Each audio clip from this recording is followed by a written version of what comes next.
আপনি আপনার স্ত্রীর কাছে বসে আছেন, একটা ফুরফুরে মনে, আনন্দ চিত্তে স্ত্রীর সাথে আলাপ করছেন, তার সাথে আপনি ভাব আদান প্রদান করছেন, আল্লাহর আরশ পর্যন্ত খুশি হয়ে যায়।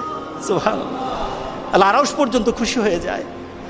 যতক্ষণ পর্যন্ত আপনি এইভাবে আপনার স্ত্রীর সাথে কথা বলতে থাকেন, স্ত্রীর কাছে বসা থাকেন, আপনার আমলনামার মধ্যে সওয়াব লিখতে থাকে।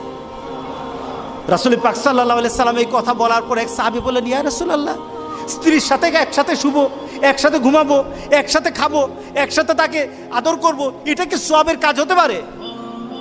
রাসূল পাক সাল্লাল্লাহু আলাইহি সাল্লাম বললেন, আচ্ছা তোমার স্ত্রীকে না নিয়ে তুমি যদি আরেকজন স্ত্রীর কাছে বসে থাকো, আছে কিনা?